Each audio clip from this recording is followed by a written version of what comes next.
यरूशलेम का पतन। अध्याय 39। यहूदा के राजा सिदकिय्याह के राज्य के 9वें वर्ष के 10वें महीने में बेबीलोन के राजा नबूकदनेस्सर ने अपनी सारी सेना समेत यरूशलेम पर चढ़ाई करके उसे घेर लिया और सिदकिय्याह के राज्य के 11वें वर्ष के 4थे महीने के 9वें दिन को उस नगर की शहरपनाह तोड़ी गई। जब यरूशलेम ले लिया गया तब नेर्गल सरेसेर और समगर्नबो और खोजों का प्रधान सरस्कीम और मगों का प्रधान नेर्गल सरेसेर आदि बेबीलोन के राजा के सब हाकिम बीच के फाटक में प्रवेश करके बैठ गए।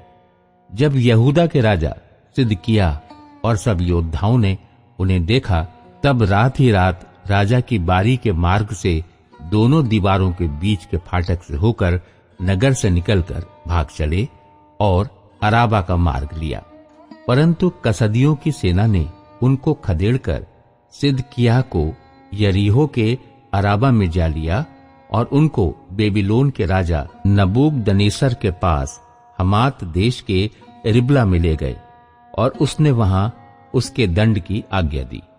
तब बेबीलोन के राजा ने सिदकिय्याह के पुत्रों को उसकी आंखों के सामने रिबला में घात किया और सब कुलीन यहूदियों को भी घात किया।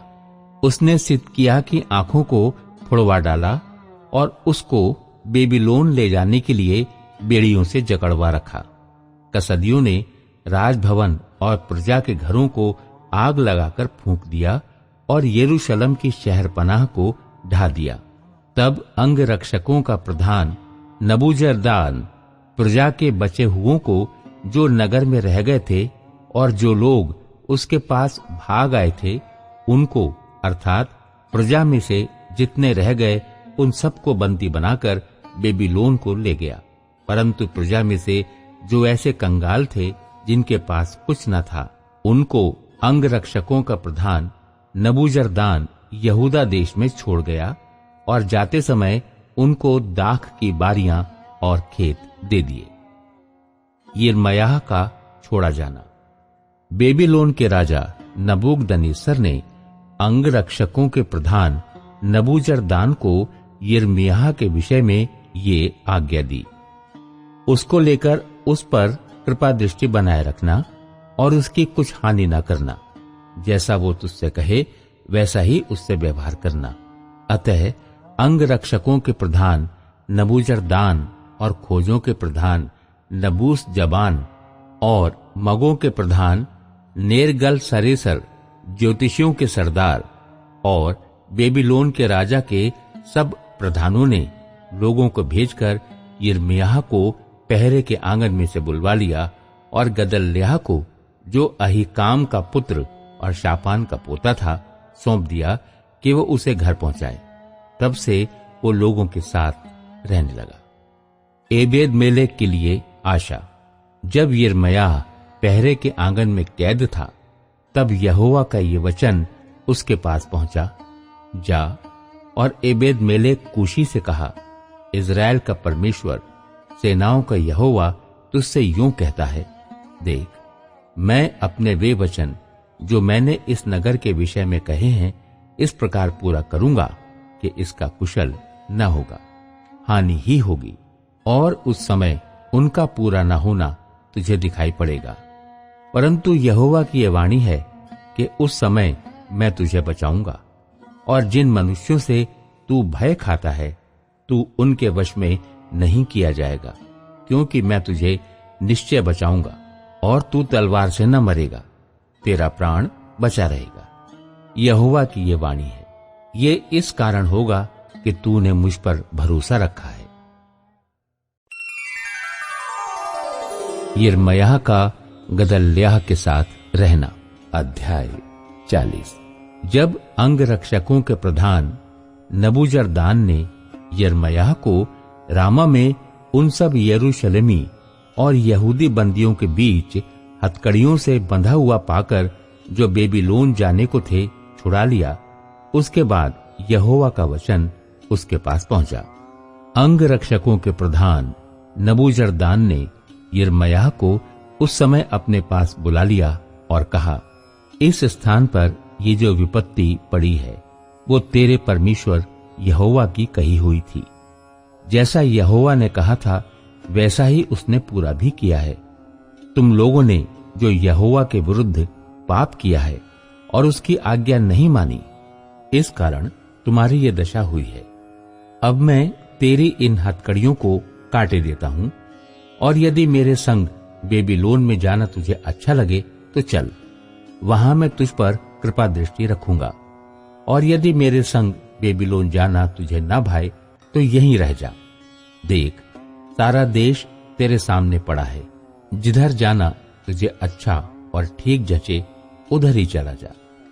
वो वहीं था कि नबूजरदान ने फिर उससे कहा, गदल्याह जो अहीकाम का पुत्र और शापान का पोता है, जिसको बेबीलोन के राजा ने यहूदा के नगरों पर अधिकारी ठहराया है, उसके पास लौट जा और उसके संग लोगों के बीच रह, या जहां कहीं तुझे जाना ठीक जान पड़े वहीं चला जा। अतः अंग रक्षकों के प्रधान ने उसको भोजन सामग्री और कुछ द्रव्य भी देकर विदा किया। तब यिर्मयाह अहीकाम के पुत्र गदल्याह के पास मिस्पा को गया और वहां उन लोगों के बीच जो देश में रह गए थे रहने लगा। यहूदा देश का अधिकारी गदल्याह। योद्धाओं के जो दल देहात में थे, जब उनके सब प्रधानों ने अपने जनों समेत सुना कि बेबीलोन के राजा ने अहीकाम के पुत्र गदल्याह को देश का अधिकारी ठहराया है, और देश के जिन कंगाल लोगों को वो बेबीलोन को नहीं ले गया, क्या पुरुष क्या स्त्री क्या बाल बच्चे, उन सबों को उसे सौंप दिया है, तब नतन्याह का पुत्र इश्माएल, कराह के पुत्र योहानान, योनातान और तन्हुसेत का पुत्र सरायाह, एपे नतोपावासी के पुत्र और किसी माकावासी का पुत्र याजन्या अपने जनों समेत गदल्याह के पास मिस्पा में आए।